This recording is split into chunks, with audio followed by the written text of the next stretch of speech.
Gelir. Bak köpek. Aşkım, Köpek at kovalayacak oğlum. At oraya oynasın. Hadi at. Top at oğlum, top at. At topu. Bak böyle sürükle at. Top at oğlum. Hadi.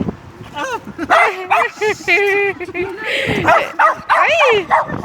Erkeklere şey yapıyor gibi biraz değil mi? Bir anda şey olunca. Bak böyle atacağım bak şimdi. Bak. Oo, ne kadar güzel oynadı ya. Hadi. Yavaş bak, bir tane ayağına basacak sana bak.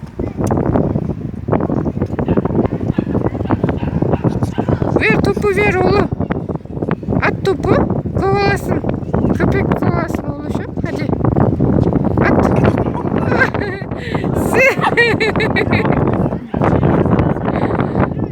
Ya at oğlum.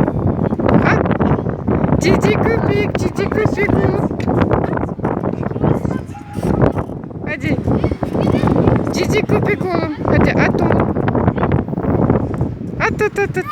Hadi at. Atmanı bekliyor ama bak atmanı bekliyor. Hadi at. At köpek. Köpeği at oğlum. Hadi. At bak fırlat böyle fırlat hadi. Fırlat. Topu at oğluşum. Hadi. At hadi. Niye Bak, atmıyorsun? bekliyor, bak, üzülüyor. Bak oynamak istiyor köpek. Topla oynamak istiyor oğluşum. Hadi. Hadi ver bakayım. Top. Gel.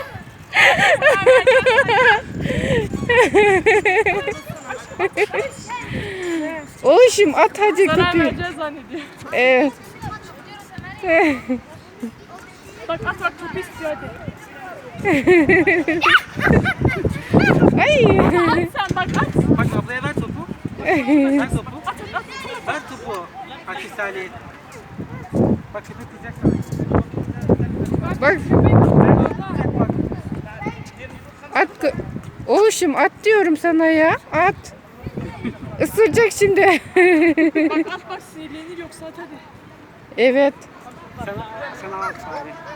Evet. Sen de alıver ya topu. Topu. Mam, topu alıver ya ısırmasın. Erkek. Aşkım bak ama istiyor bak ağlar yoksa. Hadi ver ağlasın da şey böyle alsana şey Bak topu. yoksa seni